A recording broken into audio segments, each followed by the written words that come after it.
Let's see what takes place. Page 1.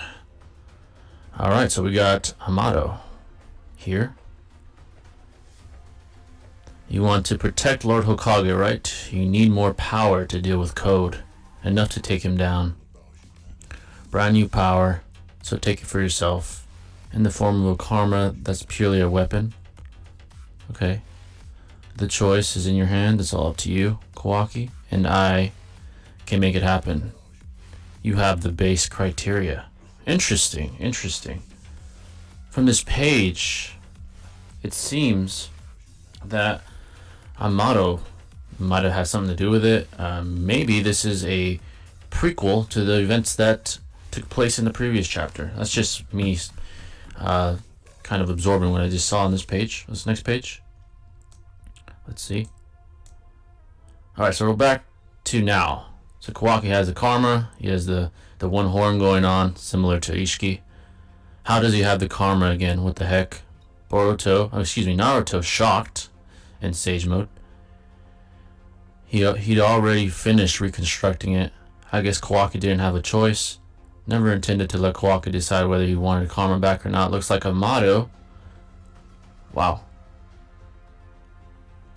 All that was left to motivate him to want it. He knew that Kawaki would hunger for more power. Interesting. He'd probably restored karma when he replaced Kawaki's right hand. But when? What? Okay, so there's an explanation for the reawakening of this karma. They're kind of exploring the possibility that Kawaki has similar tendencies to Sasuke. You know, the hunger for power. That's definitely a theme that revolves around Sasuke in his younger years. It seems that, from my understanding, maybe Kawaki was just tired of being a weakling post loss of the karma, so he went to Hamato, and Hamato made it happen. Very interesting. Alright, next page. He used to be the final push to awaken Kawaki's power, which means he has an ally somewhere. He's talking with someone. Interesting. Interesting. And now we see Kawaki looking at himself, looking at his karma. What a surprise. It's usually possible for a karma that is lost to manifest again, excuse me. What is he scheming? Is that the geezer Amato's doing? Alright, so Boroshiki, or Momoshiki more specifically, is aware of Hamato, and he's heavily suggesting that Hamato probably has something to do with this. Go on, just keep letting yourself be used by others until you get fed to 10 tails, you fool. Huh. Interesting interaction here. Okay, next page. And also, Naruto's still shocked. He's just kind of shell-shocked by the situation. Oh shit, shit's going down. Kawaki seemingly is appearing to try and blitz Boroshiki. But I think he seemed to have failed at doing so. Boroshiki dodged it. Wait a minute. No. Not a blitz. The rods. Holy shit. He's using the rods that Ishiki used against Naruto and Sasuke. The rods that have the property of being able to basically disable you. And I believe, if I'm not mistaken, suppress your chakra. So, very interesting. Very interesting. Alright. I'm turning the music down a little bit. Okay. Very interesting stuff. Let's go to the next page here. That jutsu, it's... Alright, so Naruto's taking notice as well, like we have. Very interesting stuff. Oh, shit. Now he's letting out the big-ass cubes. Oh, shit. Interesting. This is like the same cubes that basically incarcerated Naruto, I believe. Holy shit, man. And it's the same cube that Ishiki tried to smash Sasuke with, but Boruto used a high compression Rasengan to save him. Very interesting. Naruto's still assessing the situation. Boroshiki still seems to be trying to evade. Wow. Trying to make Kawaki into a second Ishiki. Daikuten, which lets the user retrieve things from another dimension. This chapter will be lit when animated. Yeah, Code, I definitely agree. This is going to be a hell of an animation, hell of an episode when we do get to this point. It's pretty special so far. I'm liking it. Daiokoten, which lets the user retrieve things from another dimension, and even Sakuan Hikona, which shrinks various objects, is a motto. So these are the names of these respective abilities. Very, very interesting. I'm starting to understand, I see. Kawaki, not that I care what happens to him. Shouldn't you be focusing on staying still, Lord Seventh? Oh shit. You don't care about Shikamaru, huh? Wow, that's tough. Those abilities, what's going on? No, more importantly. Oof. Very, very interesting. Next page. Are you planning to go, Kawaki? How far? I'll do what needs to be done for you. So he clearly still has a very, very deep love for Lord Seventh. As we can tell, he doesn't give a fuck about Shikamaru. I guess that gives him some leverage. Yeah. If he had the kind of heart that Naruto did, he would be trying to save everybody. But okay, now Boroshiki is trying to blitz Kawaki with a Rasengan. Alright, things are starting to get heated. Nice, nice. Very, very interesting. I believe Kawaki's using a fire style jutsu, if I'm not mistaken, from the panel. Very impressive. This is the Battle of the Karmas, folks. Battle of the Karmas. That's so far the summary of this one. It's very, very nice. I like the sequence that's going on here.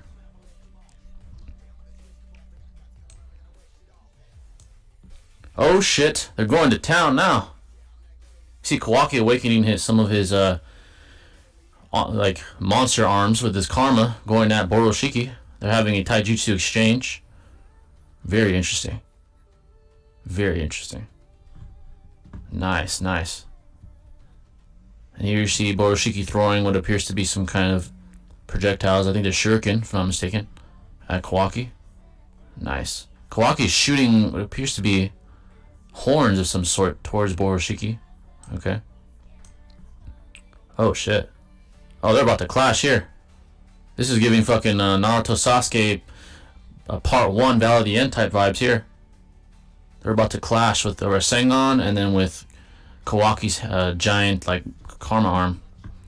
Very, very cool. Next page. Oh shit. They clashed. Who came out on top? Alright, it doesn't really show it here. Let's go to the next page. Oh shit. It appears Kawaki came out on top in this exchange. Very impressive. You see Boroshiki saying damn it. Kawaki having the dominant position in this exchange. Very impressive, very impressive. Next page. Game over. Oh shit! Holy shit, Kawaki! Chill out, brother. He's using one of those giant ass cubes from another dimension to smash Boroshiki. Naruto barely saved his ass. Wow, guys, that was something. Wow. This chapter pretty hype. I definitely agree. This is something. Holy shit. All the Hokage moved. Let's wait and see. But forget it. There's no point in killing you now. Wow, bro. Holy shit. I guess the power scaling fanatics will use this feat to suggest that Naruto's reaction time is still very, very capable. You know? Very well done by Lord Seventh. Next page. By the way, I love that this chapter is extra long. For sure, it's awesome. Next page here. I'm doing what needs to be done, I told you. It's do or die now. That's enough, Kawaki. Are you really planning to kill him? He's my son, don't be ridiculous. He's a demon who's targeting your life, but at the same time, damn. The real issue here is that you aren't able to do it yourself. So I'll do it. Move aside, Lord Seventh. That doesn't matter. You have lost your mind. You're the one who's being a demon. There's no other way. You're the one who needs to face reality. Cool your head, Kawaki. You've got to be joking. Holy shit. So there's definitely a difference in philosophies here. It appears Kawaki has more of a pessimistic viewpoint, clearly. He's like, yeah, I have to do what has to be done. For you. This is for you. This is for your own good, so to speak. Naruto's like, no, this isn't right. You know, we have to save Boruto. It's bigger. It's not about Boroshiki. It's about Boruto at the end of the day. So you've lost your nerve. And they're having a clash of philosophies here. Very interesting. Oh fuck! I believe Boroshiki's awake. Boruto. Oh, wait. It might be Naruto? Boruto, excuse me. Are you back with this, Boruto? He's woken up already. Okay, so Momoshiki is aware that Boruto's consciousness is starting to return to him, respectively. Okay. Next page. Damn, brat, you should stay asleep for your own good. Quit interfering. You stay asleep. I'm being able to control Momoshiki's power to an extent. Amado's meds do seem to work. Talk about some awful side effects. But it's only temporary. It's far from a solution. I mean, look at what just happened. I see. So it appears Amado is involved in both of these guys. Karma's kind of manifestations. He's trying to help them kind of let it become their own power, so to speak, from my perception, from my point of view.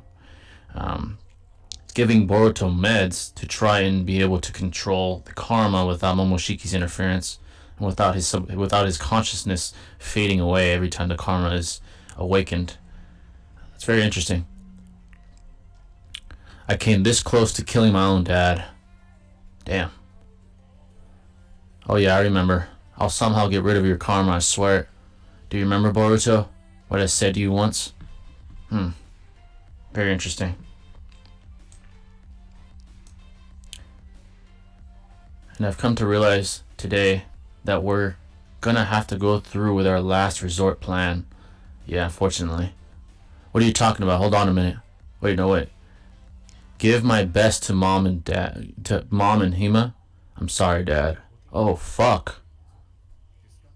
What are you planning to do? Don't do anything rash. Is he trying to kill himself? Wow, that's pretty extreme. Very extreme. Wow. That's quite extreme. You know, they must really think that there's no point of return or something when it comes to the karma. Alright, next page. Sorry guys, let me skip that bullshit ad. I hate that. Didn't realize I was playing. There we go. Alright, let's continue. This is really getting interesting. Alright, wind style Gale Palm. Oh shit. He's pushing Naruto away. I take it you're ready, Boruto. Yeah, things are starting to escalate. I agree. So while my mind is still holding Momoshiki to bay, you're the only one I can ask this of, bro. Do it. Oh fuck. Is he asking Kawaki to take his life? Oh fuck. He did it. Literally impaled him with his fucking arm, dude. Holy shit. This is fucking big, man. This is big stuff. Whoa. Very, very shocking. Oh, fuck. Alright, so basically it ends with him stabbing him, and he's just on the floor, fucked up. To be continued? Oh, fuck, man. Holy shit. No way. No fucking way. Naruto might just curb stomp Kawaki. That is a high possibility now. Naruto's gonna be fucking heated now. Holy shit. I believe that's the end. That's the end of the chapter, folks. Holy shit, man. Wow. That is something else, man, I tell you. So let's give our thoughts here. So from what I got from that chapter, which was a fucking amazing chapter, by the way, was it seems Boruto and Kawaki have planned, you know, for the event that the karma becomes too much. I think Boruto's realized, like right now, his conclusion to this matter is that he can't stop Momoshiki. He doesn't have the confidence, even with Amato's meds, and maybe this was, like they said, Plan B. Kawaki said, "I'll take care of it." Naruto will never have the guts to do it. Obviously, he's his father. He would never want to kill his own son. Kawaki did it. Obviously, he's not dead because we saw the time skip, right? So we know he's not dead, obviously. What I do think will transpire is possible retaliation from Naruto. Will they try to kill Kawaki? I don't know about that. But maybe sedate, maybe try to hold him down, take him, punish him for his sins. That guilt poem was also kind of impressive. Yeah, very impressive. He pushed his dad away fairly easily. As far as Code and the other cyborg, they just kind of stood by and allowed things to go down. I wonder what they're gonna do. Maybe they'll just take off. Maybe they'll want to take, Boruto's body, feed it to the Ten Tails. Who knows what they'll attempt to do? I don't know what their plans are exactly. What there might be is a fight for Boruto's body. Code might want to take it, especially since Momoshiki's essence is in there. But obviously Naruto's not going to allow that. He's going to fight, for sure. He'll fight to the death if he has to. It's kind of tough to predict what exactly will take place, but I believe there most definitely will be an altercation again. I think Naruto will be improved. I think Naruto will be involved, excuse me. Good development for the story. Let's see if Naruto states his peaceful nature that he's inherited from his teachers, or if he succumbs to revenge. It's a good question. Yeah, that's definitely a good question. I would predict that he will definitely be upset. If Code provokes him, he will definitely retaliate. I think he's gonna, this we could say is going to amp him, mentally speaking, easily. It's definitely going to amp him. I honestly think we're gonna see him at the peak of his powers, at least what he's capable of at this point in time. This is gonna be big. It's gonna be a big moment. I actually cannot wait for the next chapter. By the way, when does it even come out? Let me go ahead and see. Chapter 67. Okay, it comes out in a month. Who knows? Maybe they're trying to really build these chapters up. Maybe they're gonna really work on this chapter, really try to give it some pop and show what Naruto's capable of. This one, we didn't get a taste of what he's capable of. We saw a couple things. His reaction time to Kawaki's ability, whatever it was called, like Dojo Kutuna or something, whatever Code called it. He did react to that. He was able to save Boruto. Kawaki was trying to kill him. So that's a little piece we can take power scaling wise. It's clear that Boruto and Kawaki already had some sort of understanding. They had some sort of understanding with each other when it came to what should be done with the karmas. Kawaki seemingly has control of his. He's using Ishiki's ability very casually. He doesn't have this issue that Boruto has with, the respective Otsutsuki trying to take control. He doesn't have that issue. From my perspective, that's big. He seems very confident with his karma, unlike Boruto. So there's definitely a dichotomy there. It seems Kawaki has the upper hand in that department, but somehow Boruto's got to be healed. Obviously, we all know he's gonna be back. Obviously, so there's a lot to unpack there. But it was a very good chapter. Naruto's going to be in a flux mentally, emotionally. He's going to be very, very upset. He's going to do something. I think we're going to get a taste. Whether it's against Kawaki, trying to take him back to the village, forcibly, stop him from becoming what he's becoming. Maybe he gets flashbacks of Sasuke. Who knows? Maybe he starts to get flashbacks of what Sasuke once was, and he knows what he has to do to stop him. He has to beat him down to submission, like at the end of the valley, at the end of the war arc. Naruto had to beat him down and to kind of concede his own philosophical views, when he wanted to be like this sort of revolutionary individual that wanted to change the shinobi world.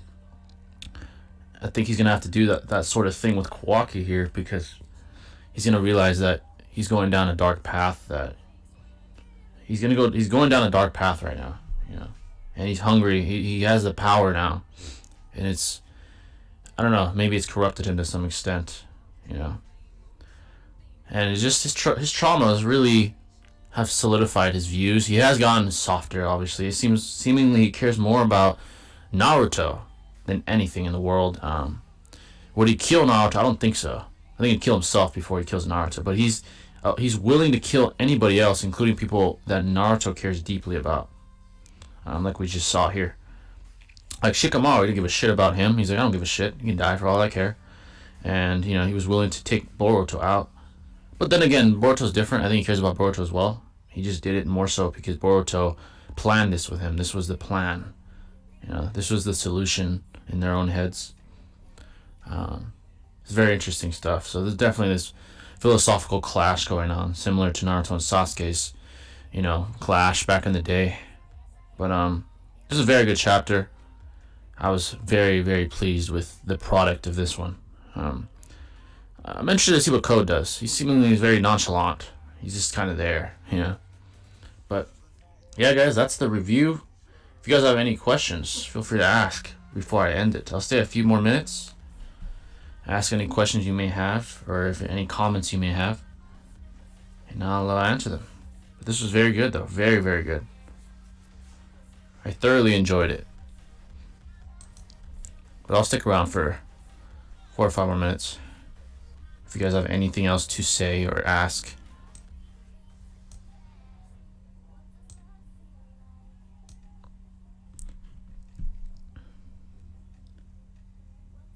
I think the art is also getting better. Yeah, I agree. That was very well done.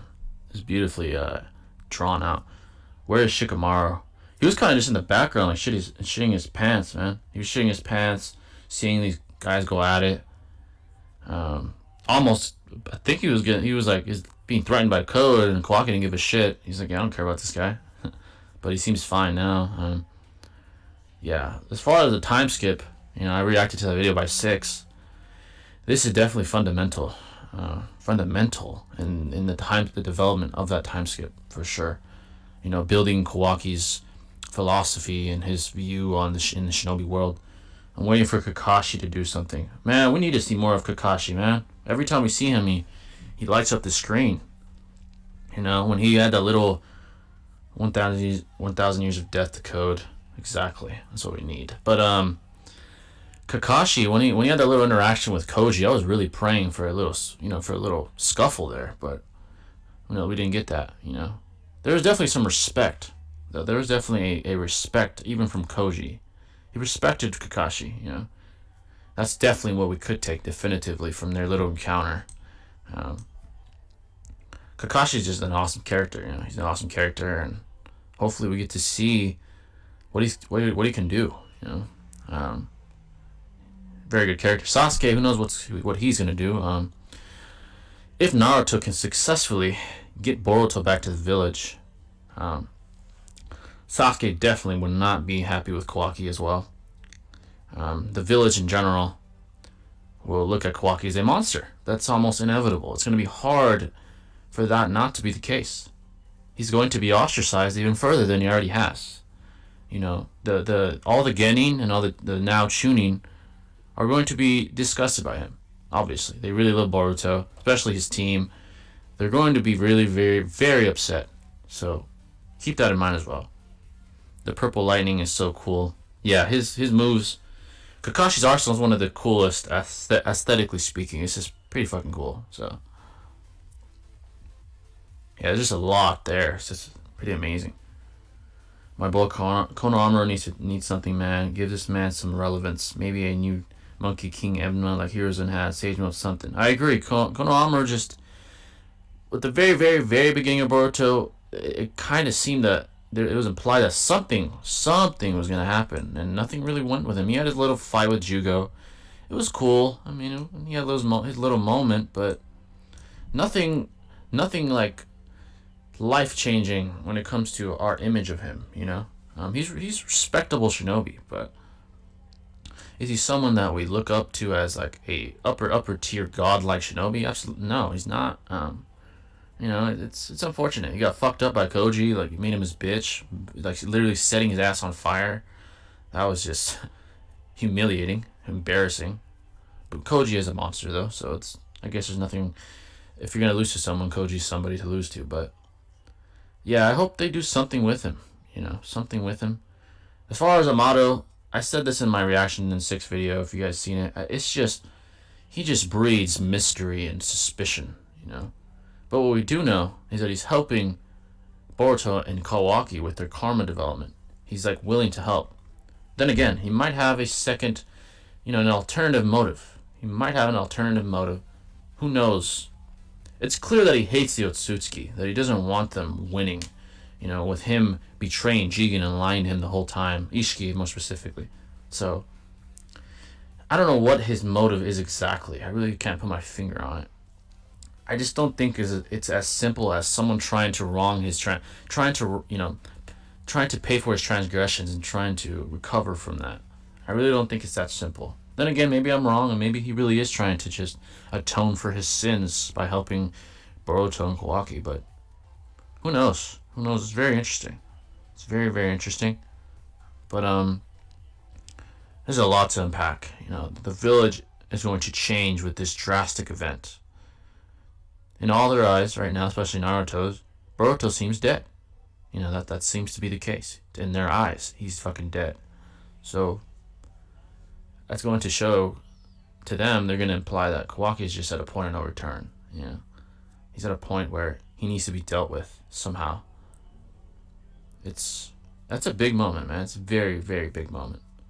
So, it's crazy. But I'll stay 5 more minutes, folks. 5 more. And then, unless you guys have some things to discuss, I'll stay a little longer. Naruto villains are never too simple. The writing is getting better in Boruto. I agree. I believe the writing at the beginning was somewhat lax. It was somewhat lax and more nonchalant, more of a fan service kind of anime. You know, they're like, oh, let's keep this legacy going. But now they're taking it serious. They're really investing in the character development. They really are. Waiting for them to introduce Aizen. Yeah, that would be a Madara 2.0 as far as impact, for sure. As far as character impact. But yeah, they've really buckled down on the character development. They've done very well. The dialogue interactions, very well done. Definitely leaves you thinking. It's not just simple jargon that we don't give a shit about, you know. They've gone away from the bullshit fillers with the Genin at the beginning. I didn't really give a shit about any of that. I know they're trying to introduce us to the Genin, but like, I feel like the stakes weren't as high in most of their situations. You know, like their little missions and all that. I'm like, cool, you can show those, but don't like have like arcs for these dumbass like little missions. You know, the only cool one was like Onuki, the Onuki and like the shit he was creating in the village, and his death. That was a nice little arc. That was a cool little moment. I'll give him that. But now shit's getting real. You know, this feels like legitimate threats surround the heroes of the story, and you know, there's definitely a conflict within Kawaki. It's very, very interesting to see how it's going to play out, and how this time skip is going to be formulated. Yeah, the story is definitely starting to pick up. I'm very, very pleased with that. The time skip, you know, what will lead up to that? That's the real question. You know, will Kawaki continue to go down this dark path? Will he seemingly, maybe, who knows, maybe the next thing he just disappears and goes on this little shadow arc like Sasuke did. I gotta admit though, the jump in power out of nowhere was jarring, but so far it doesn't matter at this point. I agree. Exactly. What makes it hard, I guess, for animes is like there's in this fighting animes there's obviously like an upward trend power scaling wise, and at some point they get to god tiers. Like, you know, in part 1 Naruto we got some cool characters, and then Shippuden we're starting to get into more upper tier. By War Arc we're talking about god tier, and now it's all aliens. Like, they literally gotta pull aliens out of their ass with like absorbing powers and shit, and like shit that they could like throw at you from other dimensions and all this other shit to kind of keep this upward trend going. Because in my opinion, if they go backwards, kind of like delegitimizes what happened in the first place. But what goes wrong with that is what you just said. You know, the jump from Genin to God tier. It's like it is jarring. It's like, wow, here we are. And someone like Boruto, you know, the criticism that the anime gets is Boruto didn't have that rise, you know, that Naruto had, that grind that he had to get to where he is, that made us so emotionally attached to him. He didn't have that, you know. And they're trying to make Boruto, you know, a threat, but he didn't earn that. He didn't earn it. He was literally handed power. You know, he's literally handed power. So it goes back to this thing I was talking about the duality that seems to be at odds with each other. You know, the hard work and dedication versus the God-given power. And Naruto represents the former, right? And Boruto and his generation, well, him and Kwaki more specifically, represent the latter. That's definitely a duality that the writers are exploring. But they made this shit cool. You know, I like the karmas. You know, I like how it's going. I like how it's going for sure.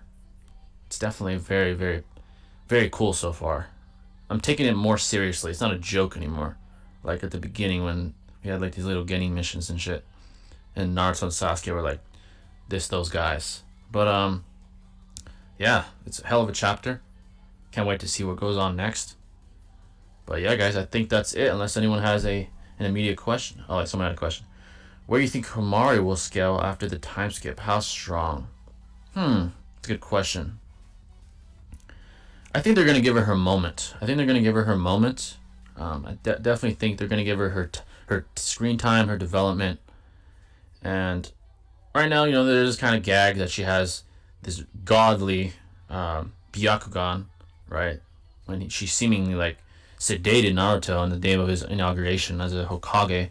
I do think she's gonna get her due diligence and her little arc of her development. I think she will be threatening. I think she will be something to respect. Will she be like a god tier individual? I don't know about that, but I think she will get her moment. Then again, that is kind of hard to predict, but I think she will get her moment. I think that's definitely going to come, and her being Naruto's daughter can only imply, from what we know, is that she'll be something to reckon with, definitely. Great chapter.